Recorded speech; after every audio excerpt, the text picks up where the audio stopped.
Welcome to the Civil War documentary.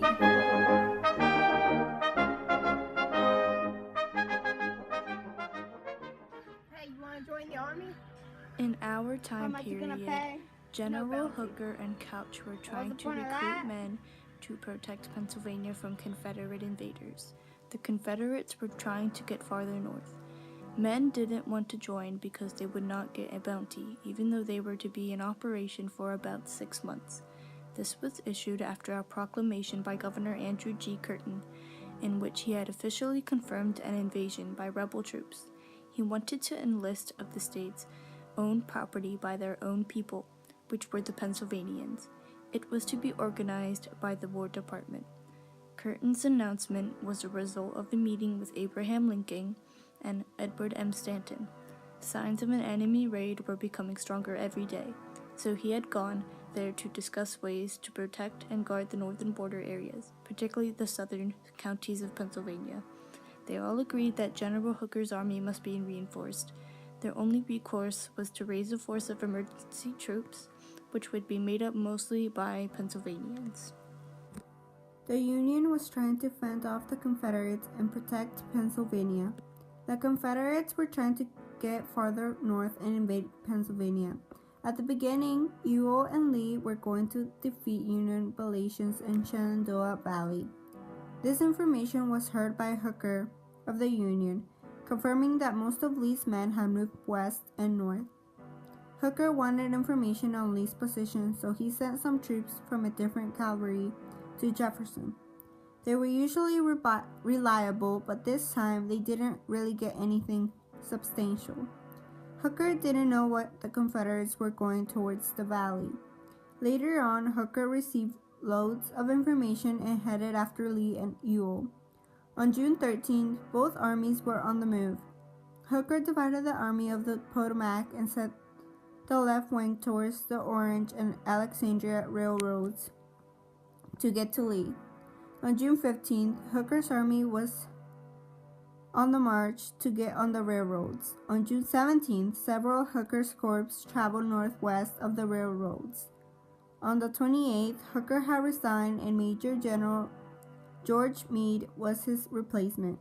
Meade abandoned the mountain pass and gathered his troops near Frederick.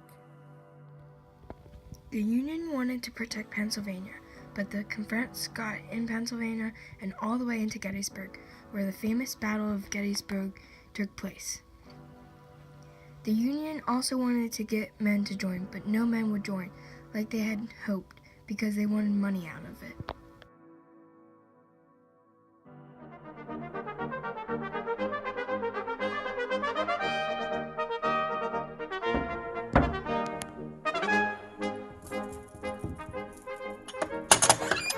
Yes? Give us some bread. I only have this.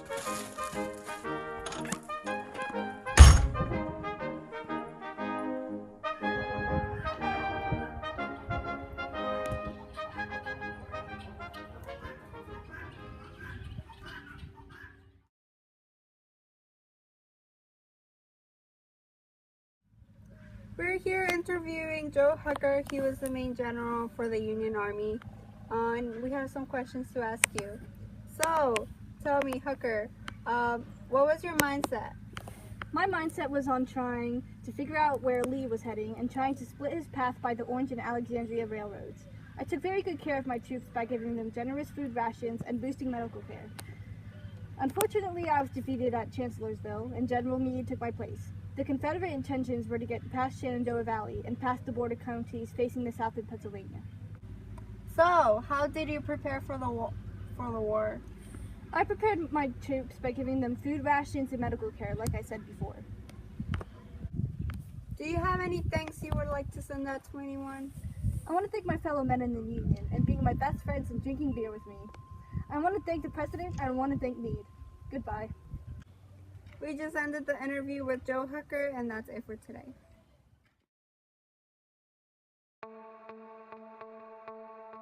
What we have here is a hatchet or an axe. It was used to cut down trees to make wood. The wood was used to make fires, to keep the men warm in the camps. It was used to make houses. It was used to make forts, and it was used to make other supplies that the men needed. What we have here is a horseshoe. A horseshoe is very important. It keeps the horse's feet protected. The horse is an important animal in the Civil War because it let the men travel around. It was used in battle, and the horses needed something to protect their feet, so that's why they had these horseshoes. So, because going onto rocky ground and all over around, it needed to protect the horses.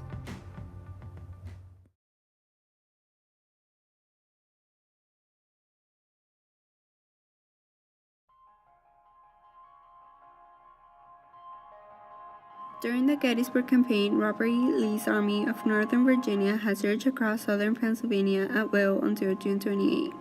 Late that day, scouts informed Lee that the Union Army was north of the Potomac River and coming his way. Quickly, Lee ordered his scattered army to concentrate at Cashtown, which stood strategically on his supply line back to Virginia. Within hours, legions of lean rebel soldiers descended from Cashtown Gap and shuffled past Jacob McLee's Inn. The Cashtown Inn is where the General Robert E. Lee and General A.P. Hill stood on the morning of July 1, 1863. In October 1862, General Jan Storr had led his cavalrymen through this spot while on a raid. Crossing South Mountain from Chambersburg, General Hill's corps of Lee's army assembled here on June 29th and 30 from 1863.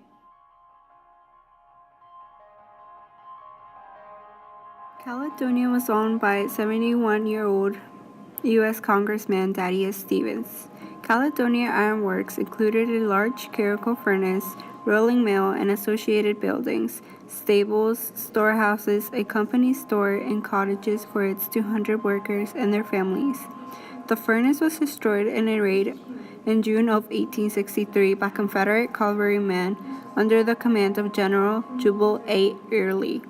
They burned all the company buildings to the ground and smashed the windows in the workers' cottages.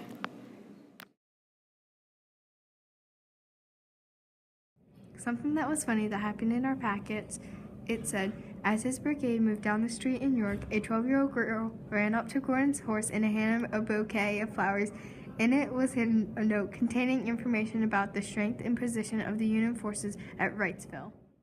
Hooker's most critical and best decision was based on incorrect data. Longstreet's corps was not across the Potomac by June 24th, nor was it anywhere near Shepherdstown. Because they had stopped to hold the Blue Ridge Mountain gaps behind Stuart's cavalry, Longstreet's troops had been leapfrogged by Hill's men, who were then routed to Shepherdstown.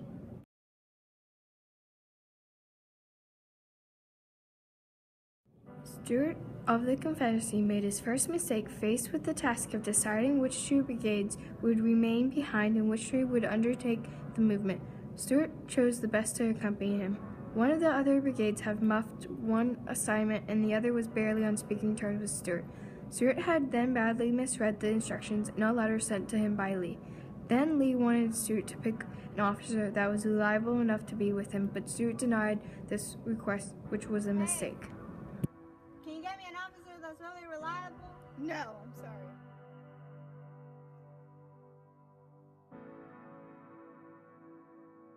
Stuart graduated from West Point in 1854 and served in Texas and Kansas with the U.S. Army as a veteran of the frontier conflicts with Native Americans and the violence of Bleeding Kansas. He participated in the capture of John Brown at Harper's Ferry. During the retreat from Gettysburg, Stuart devoted his full attention to supporting the Army's movement, successfully screening against aggressive Union cavalry pursuit and escorting thousands of wagons with wounded men and captured supplies over difficult roads and through inclement weather. The Gettysburg Campaign was the most controversial of Stuart's career. He became one of the scapegoats, along with James Longstreet, blamed for Lee's loss at Gettysburg by proponents of postbellum lost cause movement, such as Jubal Early. Earlier you heard about Stort's mistakes, about the orders Lee had given him, how he wasn't with speaking terms with one commander, and so forth. If Stort would have understood the directions given to him by Lee, maybe he would have succeeded in his tasks. If he would speak to the other commander and have better communication, things might have gone more smoothly.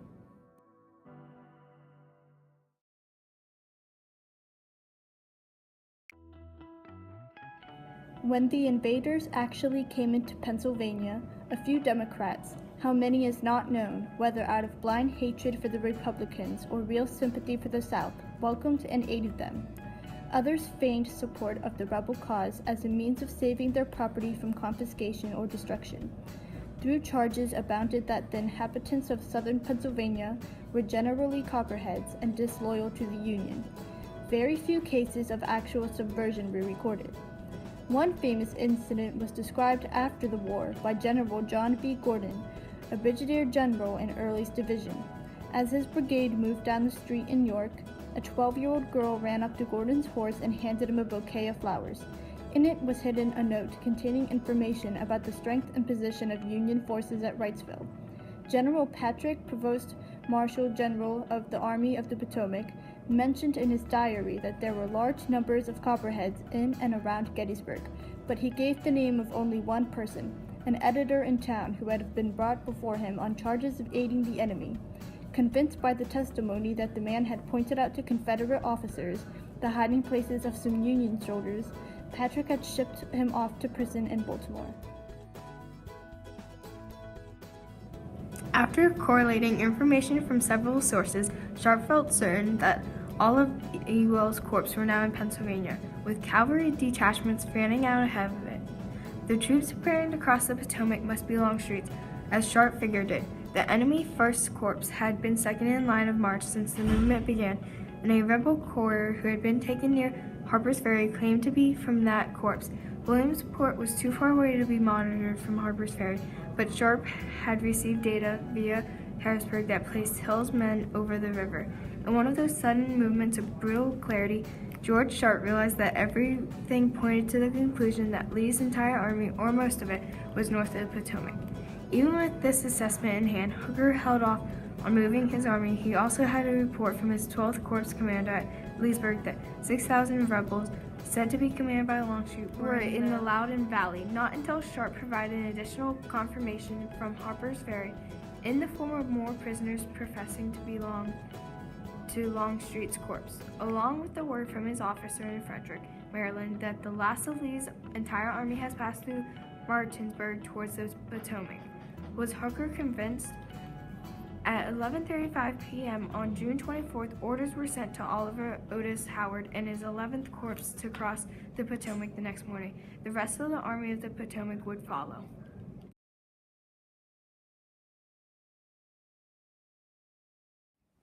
This graph compares what an average person walks to what a soldier walks in a day. To get to Gettysburg from New Guilford, it's about 19.6 miles. And the soldiers in the Civil War had to walk that distance. It only took them 13 hours to travel that far. For a person today, an average person runs about 2.7 miles a day. As you can see, a person today does not walk as far as a soldier back in the Civil War did. You can definitely tell how lazy people are getting nowadays. The graph shows what a soldier back in the Civil War gets paid compared to what a soldier gets paid today. As you can see, the soldier in the Civil War didn't get paid a lot. Today, a soldier can get paid $1,531.50 per month, compared to a private in the Union who gets paid about $13 a month. Then compared to a private in the Confederacy, they get paid about $11 a month.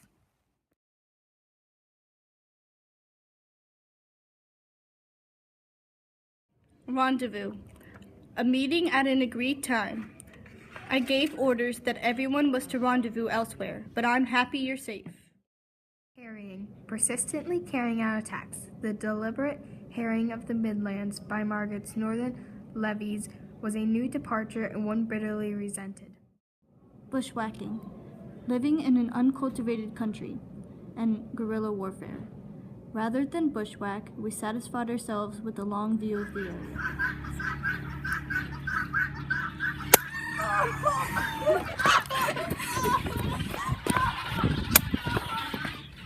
ardent, enthusiastic, or passionate. Alex had always been an ardent lover.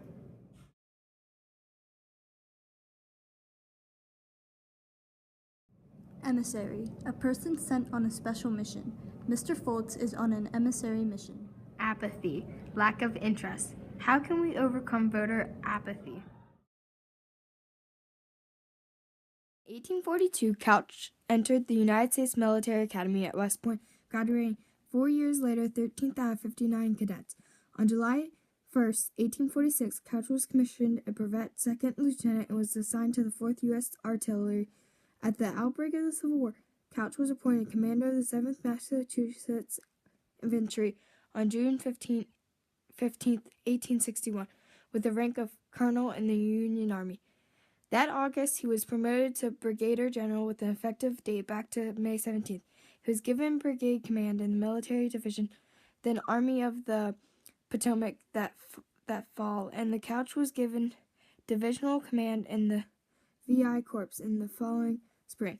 Couch returned to the civilian life in Taunton after the war, where he ran unsuccessfully as a Democratic candidate for the governor of Massachusetts in 1865. He later briefly served as president of a mining company in West Virginia. Darius M. Couch is someone we need to remember. He was very important in the Union. His greatest service was to gather accurate and reliable information about the Confederates, and he later passed on to the War Department and the Army of the Potomac. He was a great soldier, a great general, and a great friend. America should always remember him.